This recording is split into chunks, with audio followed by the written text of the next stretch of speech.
আমাদের যে ম্যাথটা দেওয়া আছে সেটা হচ্ছে find the diameter of a driven pulley which is made to rotate at 350 rpm by a driving pulley having a 10 centimeter diameter and running at 1400 rpm.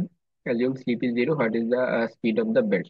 আমাদেরকে first একটা ডায়ামিটার বের করতে বলছে, তো আমাদের এখানে তিনটে ভ্যালু দেওয়া আছে, একটা বের করতে হবে। তো আমরা ধরলাম যে এই যে 10 সেন্টিমিটার, সেটাকে ধরলাম হচ্ছে D1।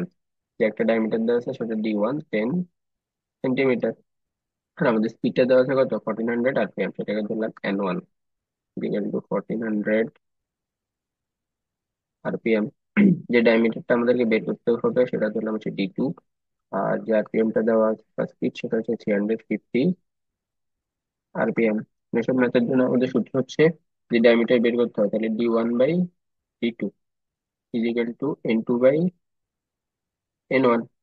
তাহলে আমার কি বের করতে হবে, D2টা। তাহলে আমি যদি D2টাকে এক সাইডে রাখি তাহলে আমাদের কি হবে, D1/N1 ডিভাইডেড বাই N2।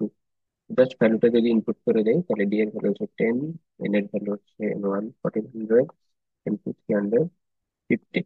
তাহলে আমাদের আনসারটা হবে 40 centimetre.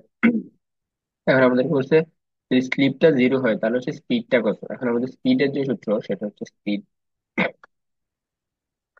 Speed is equal to হচ্ছে পাই। ধরলাম যে প্রথমটার জন্য D1/N1, তখন হবে হচ্ছে পাই ইন্টু ডি এর ভ্যালু ধরছি প্রথমটা হচ্ছে 10। এখন এখানে 10 ছিল সেন্টিমিটার, সেটাকে আমরা মিটারে কনভার্ট করে দিব, তাহলে 100 দ্বারা ভাগ ইন্টু 1400। যদি ক্যালকুলেট করি তাহলে আমাদের আসে হচ্ছে 9.824 মিটার পার মিনিট।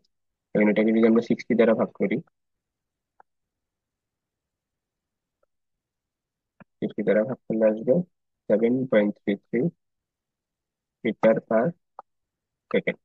এখন আমরা যদি পরেরটাও বের করি তাহলে ঠিক আমাদের সেম আনসারটাই আসবে। যদি speed, যদি D2 এর জন্য বের করি, D2/N2, আমাদের ভ্যালুটা হচ্ছে পাই ইন্টু D2 এর ভ্যালু দেওয়া আছে হচ্ছে 40, এটা দ্বারা ভাগ করলে মিটার ইন্টু 350।